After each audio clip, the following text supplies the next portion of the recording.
Modélisation de l'ordre orientationnel des dipôles à la surface de membrane lipidique, présentée par Lila Bouzar, Manel Kershi et Nadia Saïdi Amroun.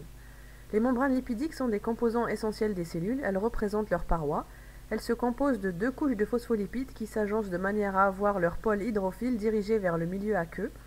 Il est connu que lorsqu'on applique un champ électrique intense à une vésicule membranaire, on observe l'apparition de spicules comme on le voit ici. On cherche alors à expliquer ce phénomène en modélisant les membranes lipidiques sous l'effet d'un champ électrique. Les longues chaînes hydrophobes présentent un ordre nématique à deux dimensions, dans lequel les éléments s'alignent perpendiculairement à la surface. L'énergie associée à cet ordre est donnée par le modèle de Helfrich, où on a l'énergie suivante, où H représente la courbure moyenne, Kg la courbure de Gauss, kappa et kappa bar les rigidités associées. Les parties hydrophiles des phospholipides présentent des dipôles qui forment un ordre vectoriel tangentiel auquel on associe une énergie de type Francocine, où on a le vecteur P qui représente le dipôle par unité de surface et K, les deux coefficients K représentent les rigidités associées.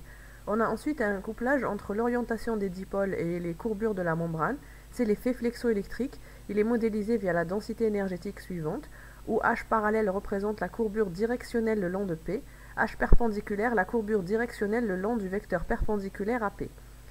Les deux coefficients K représentent les rigidités. Enfin, on a l'interaction entre les dipôles et le champ électrique modélisé via le produit scalaire suivant. On a ainsi simulé, via une simulation Monte-Carlo, les formes d'équilibre autour desquelles oscille la membrane à température ambiante.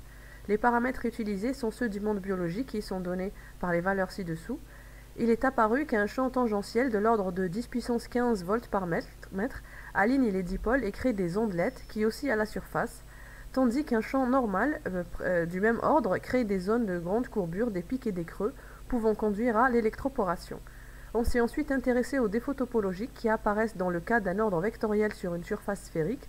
On a pris comme configuration initiale une membrane avec un défaut d'ordre 1. Sans champ électrique, les fluctuations annulent l'effet du défaut topologique. On retrouve les mêmes types de configurations, quelle que soit la forme initiale. Pour un champ électrique tangentiel, on a obtenu un pli qui traverse la surface en deux parties. En ajoutant ensuite un champ électrique normal à la surface, l'arête prend la forme de deux pics bien distincts, ressemblant aux spicules expérimentales. En conclusion, on a obtenu que l'ordre orientationnel des dipôles engendre des oscillations caractéristiques. Avec un défaut topologique piégé à la surface, on obtient des spicules sous l'effet de champs électriques ayant des composantes normales et tangentielles non nulles. En perspective, il est prévu d'étudier l'effet de ces défauts sur une surface fermée, une sphère, et d'inclure l'effet de la pression qui a été ignoré jusque-là.